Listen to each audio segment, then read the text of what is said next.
یہاں پر آج اس لیے اکٹھے نہیں ہوئے کہ ہماری کسی کے ساتھ کوئی دشمنی ہے, کسی ادارے کے ہم خلاف ہیں, یا کسی سے ذاتی جھگڑا ہے. مجھے لطیف افریدی صاحب نے گائیڈ لائن دی ہے, میں اس کے مطابق ہی اپنی بات کروں گا. تو دیکھیں, مسئلہ یہ ہے کہ آپ سب لوگ جو ہے, آپ لائرز ہیں, آپ لوگ وکیل ہیں, آپ سپرمیسی آف کانسٹیٹیوشن کے نمبردار ہیں. آپ میں سے مجھے بہت سے ایسے چہرے نظر آ رہے ہیں جن کو جب سے میں نے صحافت شروع کی ہے میں دیکھ رہا ہوں کہ آپ وکالت بھی کر رہے ہیں اور ساتھ ساتھ آپ کی جدوجہد بھی جاری ہے پاکستان میں آئین اور قانون کی بالادستی کے لیے. تو آپ لوگ جو کام کر رہے ہیں, آپ وہ کام کر رہے ہیں جو بانی پاکستان قائد اعظم محمد علی جناح کا مشن تھا. آپ اس مشن کو لے کے آگے چل رہے ہیں. تو جو قائد اعظم کا جو پیشہ تھا وہ بھی وکیل تھے, آپ بھی وکیل ہیں. جو قائد اعظم کا مشن تھا اس مشن کو آپ نے اپنا مشن بنایا ہوا ہے. تو اس لیے آپ لوگ اکٹھے ہوئے ہیں. وہ کیا تھا مشن؟ وہ یہی تھا نا, قانون کی بالادستی اور پرامن سیاسی جدوجہد. تو اس لیے آپ لوگ یہاں پر کسی کے ساتھ ذاتی دشمنی کے لیے اکٹھے نہیں ہوئے. آپ کی تقریروں میں جو کچھ غصہ تنقید نظر آتی ہے تو اس کی ایک بیک گراؤنڈ ہے. تو ہم یہاں پر سارے جو ہے قانون کی بالادستی کے لیے اکٹھے ہوئے ہیں. ہمیں کہا جاتا ہے جناب کہ ذرا آپ کچھ خاموشی اختیار کریں, کچھ دن کے لیے چپ رہیں, ذرا ملک کے حالات کا خیال کریں. Pakistan is facing many domestic and external challenges, تو ذرا خیال کریں. تو بھائی ہم اس وقت ہمارے ملک کے اندر ایک ایسی صورتحال ہے, ایک طرف قانون ہے, دوسری طرف لا قانونیت ہے. تو کہا جاتا ہے کہ صحافی جو ہے اس کو غیر جانبدار ہونا چاہیے.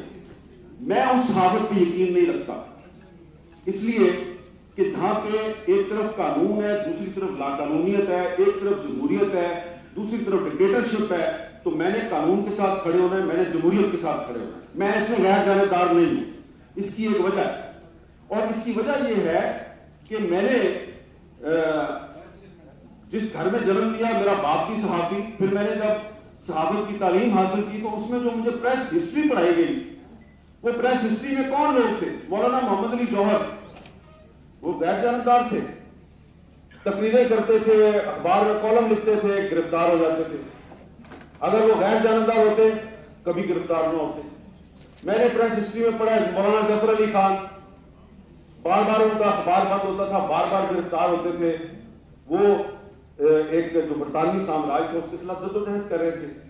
تو وہ غیر جانبدار نہیں تھے. یہ آپ نے ہمیں اپنی جو ہم نے پاکستان میں جو نصاب پڑھا ہے ایم اے جرنلزم میں, جس کو ہم میس کمیونیکیشن کہتے ہیں, اس میں ہم نے شورش کشمیری کو پڑھا ہے, مولانا ظفر علی خان کو پڑھا ہے, حمید نظامی کو پڑھا ہے.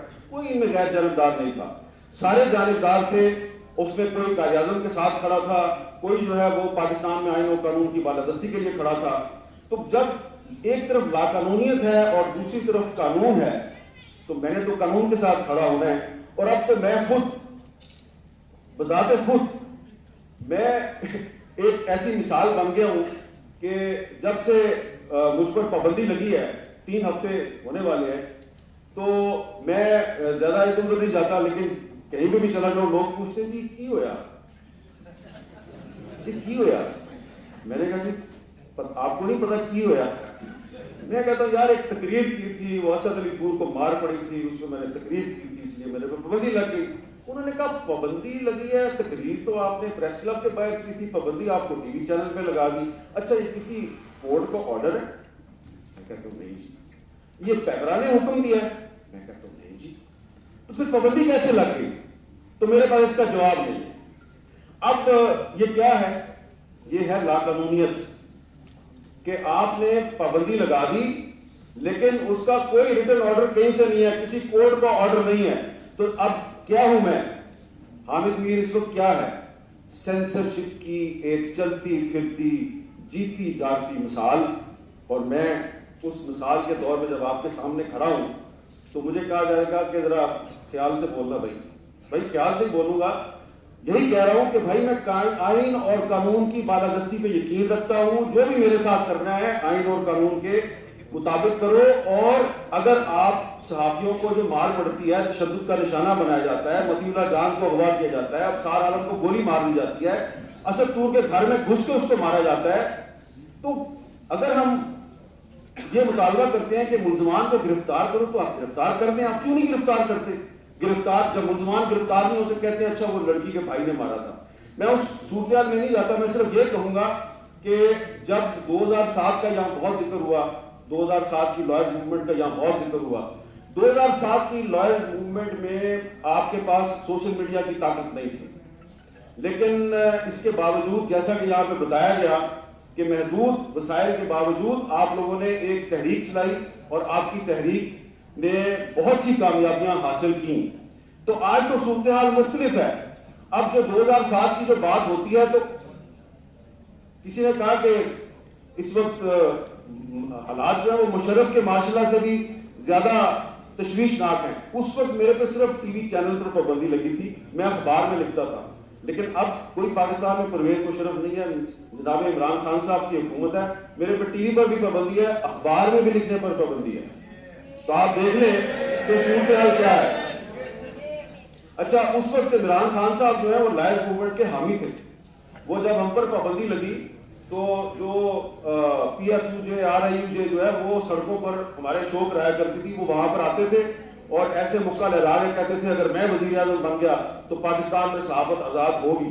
تو اب آپ وزیر اعظم بن چکے ہیں اور سینسرشپ کی جیتی جاگتی مثال جو ہے وہ آپ سے مطالبہ کر رہا ہے کہ پاکستان میں صحافیوں پر جو پابندیاں لگ رہی ہیں, جو جوڈیشری اور دیگر جو ہیومن رائٹس ایکٹیوسٹ ہیں ان کے ساتھ جو ہو رہا ہے اس کو بند کیا جائے.